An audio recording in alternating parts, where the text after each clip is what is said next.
I never thought a 30-day notice could feel like a countdown clock, but that's exactly how it landed.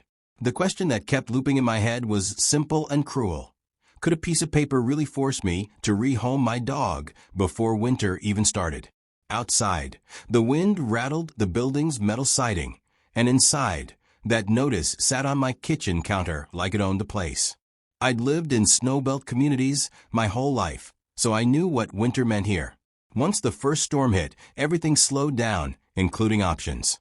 That was the pressure they were counting on. I'm telling this as it happened to me, from my point of view, because it started quietly. No shouting, no dramatic scene. Just a rule that had been ignored for years, suddenly being enforced with surgical precision. I could feel the board's confidence in that letter, the way they assumed I'd panic, comply, and disappear. What they didn't know was that I read everything twice, especially when something threatened my home. The hallway lights buzzed overhead as I folded the notice, and in that moment, I promised myself I'd understand every line they were leaning on. This wasn't just about a dog. It was about power, timing, and a rule pulled out like a weapon when the weather turned. The idea that a deadline could be used as leverage stuck with me, and it was the first hint that this wasn't going to end quietly. I didn't know how yet, but I could feel a kind of justice forming, slow and cold, like the lake freezing over. To understand how it got there, you need the background. Our building sat at the edge of town, where lake-effect snow piled up in walls by January. It was managed by a homeowners association that loved the word community. They printed it on newsletters and used it at meetings, always with a smile that felt practiced. The rules were old, written back when the building was newer and the board smaller. Most of them were enforced loosely, almost casually, except when they weren't. The pet policy was one of those rules everyone knew about, but no one talked about. A weight limit, printed in the covenants, conditions, and restrictions, capped dogs at a number that made sense decades ago. Over the years, people moved in with labs, shepherd mixes, and rescues that clearly exceeded it. The association looked the other way. Neighbors helped each other shovel snow and carry groceries. Dogs were part of that rhythm, padding along icy sidewalks, breath puffing in the cold. Then there was the board member I'll call Ms. K. She wasn't loud. She was meticulous. She walked the halls with a clipboard and a pen that clicked sharply in the quiet. Her influence grew when turnover hit the board, and suddenly she was the one quoting sections and subsections like scripture. I noticed the shift in tone in late fall, when the air smelled like salt and wet boots. Notices started appearing for small things. Mats left outside doors, bikes in storage corners. It felt petty, but manageable. My dog had been with me for years, a steady presence through storms and power outages. He was calm, friendly, and undeniably over the weight limit on paper. No one had ever mentioned it, not once, until that notice appeared. It was titled Final Notice, dated October 12th, and cited the pet weight rule, with a 30-day compliance window. The evidence prop was right there, in black ink, and my stomach dropped as I read it again. I started paying closer attention after that. The building sounded different when you listened for it, the echo of footsteps, the hum of the boiler kicking on as temperatures dipped. I wasn't the only one with a dog, and that's where the confusion turned into suspicion. I saw neighbors with larger dogs pass Ms. K in the hallway without a second glance. No notes, no letters, just polite nods. The first confrontation wasn't dramatic. It was a look, a pause, the click of that pen. I could feel eyes on me in common areas, the way whispers followed a little too closely. Friendships felt strained, like people didn't want to be seen taking sides. Winter prep was underway, and the timing of the notice started to feel intentional. Moving with a dog in snow season is harder. Rehoming is harder. Everything costs more. I dug out my copy of the bylaws and started reading, page by page, as snow flurries brushed against the windows. Section numbers blurred together until one caught my eye. Enforcement procedures. Notice requirements.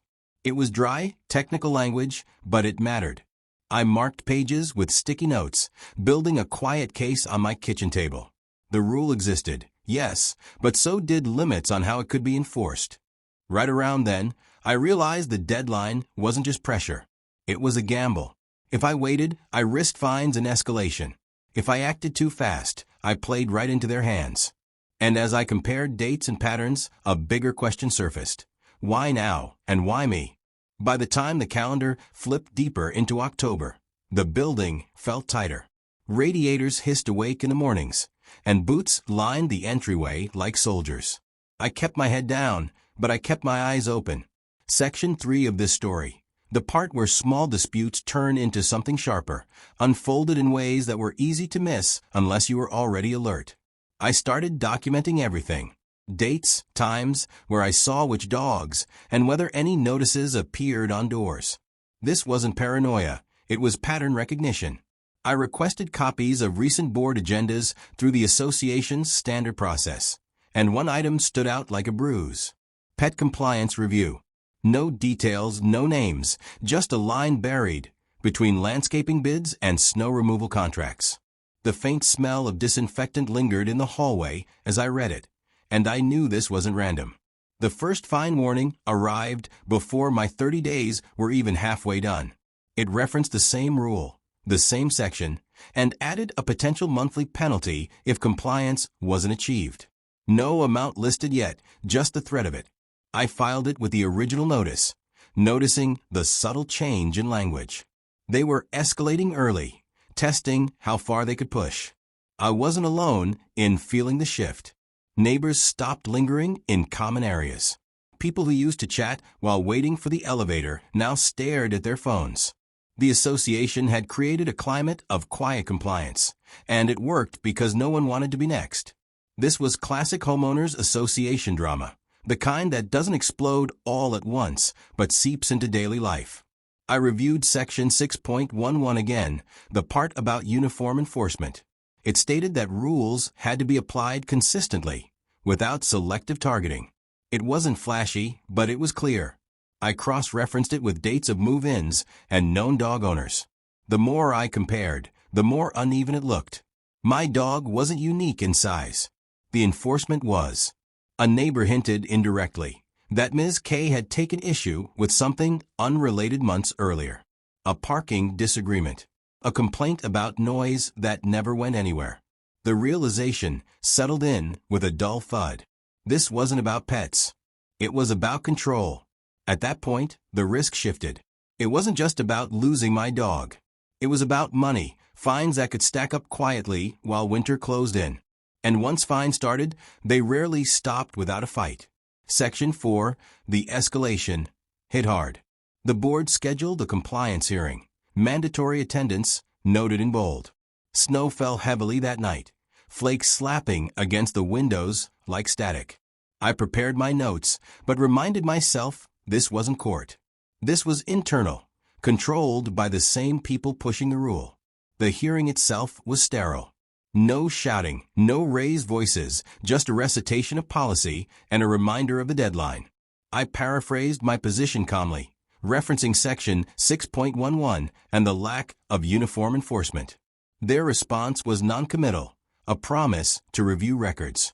The meeting ended quickly, and I left knowing nothing had changed yet. Days later, a second notice arrived. This one included a fine amount, set to begin after the original 30 days expired. The paper was crisp, the language colder. Evidence prop number 2 went into my folder. Notice of fine assessment, dated November 5th. Outside, plows scraped the street, a metallic sound that underscored the tension. Around the 20-minute mark in this ordeal, the stakes widened. It wasn't just social pressure anymore. It was financial, and it came with the implied shame of being labeled non-compliant in a tight-knit building. Before things could spiral further, I paused to take stock. Up to this point, the board had issued a final notice, hinted at fines, and held a hearing without resolution. I had gathered agendas, notices, and bylaw sections pointing to selective enforcement. Winter had arrived, and the deadline loomed. The association enforced a long-ignored pet weight rule against me alone, issuing a 30-day notice and escalating toward fines. In response, I gathered records showing uneven enforcement and cited Section 6.11 requiring uniform application. Section 5, began quietly. Retaliation doesn't always look like a dramatic move. Sometimes it's patience. I submitted a formal written challenge, attaching copies of board agendas, dated notices, and a summary of observed discrepancies. I didn't accuse. I documented. The tone was respectful but firm, and it requested a pause on fines pending review. The response took longer than usual. Days stretched into a week, and the silence felt deliberate. Snowstorms rolled through back-to-back, muffling the world outside. Then, finally, an email arrived acknowledging receipt and stating the board would consult counsel. No promises, no timeline. As the clock pushed toward the 30-minute mark, I realized something important. If they backed down quietly, they'd lose authority. If they pushed forward, they risked exposure. Either way, the next move would reveal everything. The fines were scheduled to begin the following week. I had done everything by the book, and now it was a waiting game. The hallway smelled faintly of wet wool and salt, and every time I passed the bulletin board, I wondered what would be posted next. This was the natural break point, the inhale before whatever came next. Winter was fully here, the rule still hung over me, and the board had to choose between consistency and control. Section 5 didn't end with that waiting game. It deepened. Retaliation, in my case, wasn't loud or reckless. It was methodical. While the board delayed, I kept building the record. I requested enforcement logs through the association's document access policy, focusing on the last 2 years. The request was narrow, specific, and impossible to dismiss without looking suspicious. The printer hummed late one night as snow tapped against the window, and page after page confirmed what I already suspected. The log showed exactly 3 instances where the pet weight rule had been flagged. Mine was the only one that progressed past an initial note. The others were marked resolved without explanation. No follow-up. No fines. Evidence prop number 3 slid neatly into place. Enforcement log excerpt Q2, Q4, clearly showing selective action. This wasn't emotion anymore. It was math. I submitted a supplemental packet, again calm, again factual. I cited section 6.11 directly and referenced the log discrepancies by date. I also asked in writing whether the board intended to apply the rule uniformly moving forward. That question mattered. If they said yes, they'd have to act against multiple owners in the dead of winter. If they said no, they'd admit unequal enforcement. Either answer box them in. Right at the 30-minute mark, the pressure flipped.